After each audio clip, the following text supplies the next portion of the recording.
Hey there everybody, it's Nathan Kuhl with nathankuhlphoto.com, and in this tutorial I want to show you some simple techniques that you can use while you're shooting dining areas to overcome some of the most common problems that you might face while you're out in the field. I'm going to show you a few examples out of my latest book, Shot Lists for Real Estate Photography, What to Shoot and Why. It's more than just a list of what to shoot, but it's also over 200 examples, and I'm going to show you a few of those for the dining areas, applying some techniques. One of the things with dining rooms is that there's chairs that are involved, and so this isn't that bad of a dining room to try to shoot. I'm able to put the camera back far enough, but two things you'll encounter with almost any dining area. One is that because there will always be a chair close to the camera, you can get extension distortion. Now, if you're not familiar with extension distortion, a lot of times that's called wide angle distortion, and that's where things that are closest to the camera appear larger than what they really are because of the distance, or I should say the proximity of that object to the camera. So that's one of the issues you can immediately face. So when you're starting to work in small, tight areas, you can really cause a lot of issues. One of the first things to try to overcome that is to try to shoot as far back as possible and then zoom in. And of course that will get rid of some of that wide angle distortion, also known technically as the extension distortion. The other issue though that you can face is that the chair itself closest to you or somewhere as you're shooting could be blocking a view. So what do you do with that? It might even block some of the features that go with the house. And so I'm going to show you that. Now bear in mind that the table itself probably will not go with the house when it's for sale, but sometimes you have seating areas that are built in, for instance like a counter, a bar, eat-in kitchen area that could be configured like that. So I'm going to show you an example of that. But let's go ahead and take a look at some of the more common examples that we might face. So this first example that we can see here, there really isn't a problem shooting this room. And the reason being is that it's a large room. I was able to step back really far. I'm using a focal length of at least 20 millimeters, so I'm not really getting a lot of extension distortion. And also though, one of the big things that really helps out with shooting a room like this is that shooting this particular table, I'm shooting through the chairs. So I'm shooting not directly at the back of a chair, which makes it a little bit easier. So having that type of an angle to shoot directly through some chairs compared to where we are now, we're seeing primarily the back. We're not showing directly the back, but we're seeing a lot of the back of the chairs.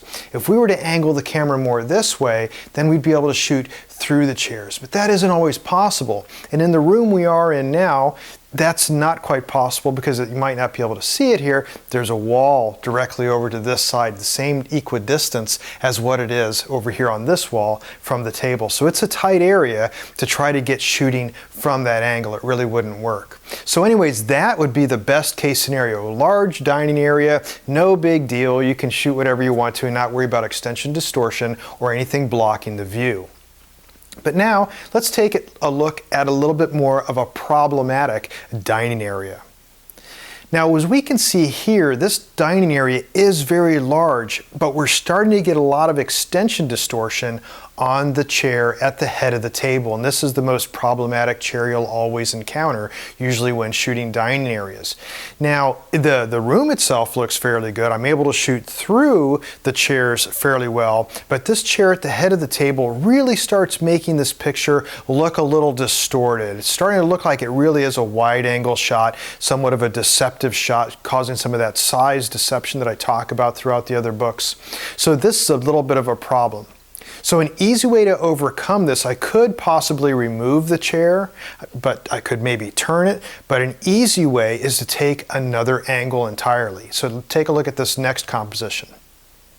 So this composition is a lot harder. This is that single point perspective, shooting straight on, everything's got to be aligned. Your horizontals, your verticals, your horizontals, everything has to be right on. For your level, everything has to be there. But what we're able to do here is remove the chair at the head of the table, and it's not quite as noticeable. And now we don't have anything blocking the view, and we also don't have then that extension distortion. Now that particular example really did benefit from removing the chair because those chair backs were exceptionally high. So those really did block the view into the room. Also, there was a very high ceiling in the room, so I'm able to raise the camera height quite a bit to then show more of the grandeur of the room itself. But that first shot that we took a look at, a lot of extension distortion, trying to shoot it from an angle. Yes, it is an easier composition, and maybe we could have turned that chair a little bit, but the best composition overall was shooting it then straight on. So what I would do is I'd actually provide then both of those images to the realtor. It's up to them to decide what they'd like to use out of it. The first one was really easy. Second one a lot harder to try to get that right. But that also had a lot of room to shoot, just like we showed in that first example. But what do you do in a really tight room? So let's take a look at a couple more examples. Okay, so in this next example that we have here, the chair is turned, and I mentioned that before as a possibility to do with that last room. The reason it's turned here is that that room is exceptionally tight. There's hardly any room to get in there and shoot through the chairs. And we would get some extension distortion, a little bit of the chair blocking it, but notice how the chair is also turned.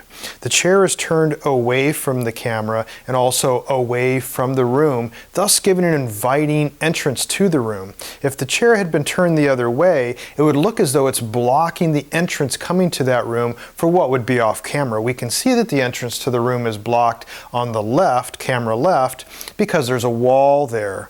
But we're left to our perception as to what might be open on the other side of it to the right, since there's nothing there. Thus, with the chair turned away from the camera, with the person who would be sitting at that chair facing into what is assumed as an open space, it thus makes it look a little bit bigger. Let's take a look at the next example, which is similar. A very tight dining room, very large furniture that was placed into it. That makes it exceptionally hard then to shoot. Now, notice that the chair is turned the other direction, but it's doing the same thing.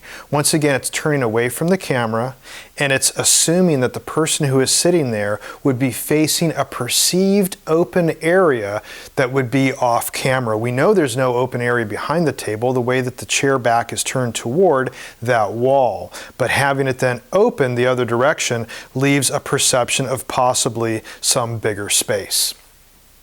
So that's the condition where you might want to turn the chair a little bit, and that can help. In this case, for this room, it can also benefit. And if I were to do that, the way that we're looking at it now, I would be turning the chair toward me.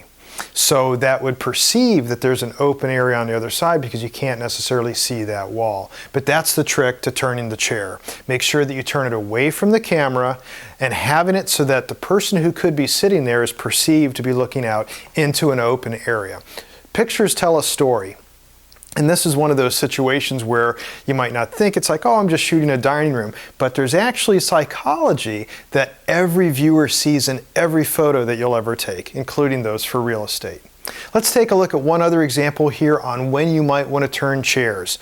And this is when we get into an eat-in kitchen type area that's built in. So we've got a counter and a bar.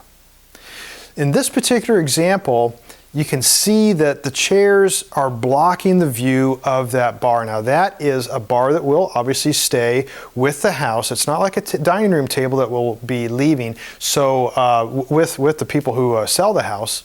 So we want to be able to show that built-in feature. So to do that, I'm going to show you the next technique here, which is to turn the chairs away and also from a different angle. Now there's two reasons for this. One, we can see that there's a geometric kind of a nicety here. There's something that feels very warm with turning those chairs 45 degrees, but it also opens up and we can now see that counter, we can see that bar. But there's even more of a bonus here, and you might not realize it compared to the last one at first glance, but you're shooting toward the light, you're shooting toward the window. So when we talked about having the ability to open up, have a person perceptively sit and see something off camera, when you shoot towards a window, you're doing the same thing as giving the perception as though things are more open and you have more light coming in. Another little added bonus too towards shooting toward the light, and it's something that I talk about in other videos as well, is that it makes it easier to light because you've got then a lot of luminosity that's coming in off of those windows. And so when you use your flash near the camera, then using the flash ambient blend, it becomes much easier to balance that out. But being drawn towards the light, you actually can show something bigger, something better.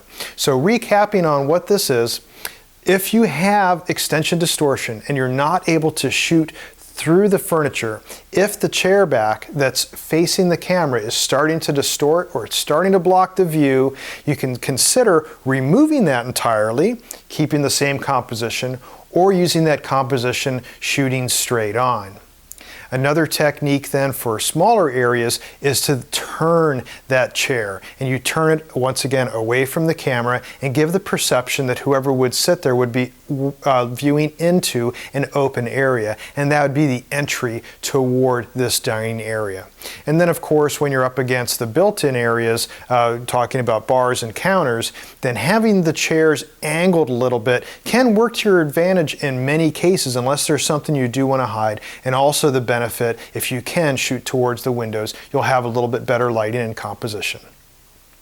Anyways, I hope this tutorial was useful for you and that you can use some of this in your photography as well. A lot of this is covered in my new book it's called Shot Lists for Real Estate, What to Shoot and Why, and you can find a link to that down in the description for this video. But I did hope you liked this and you can get some of this and use this in your photography as well. And if you did like this video, you can subscribe to my YouTube channel. It won't cost you anything, and as soon as one of these videos is posted, you'll be the first to know. Thanks a lot for watching. Until next time, take care, be safe, and get out there and shoot something.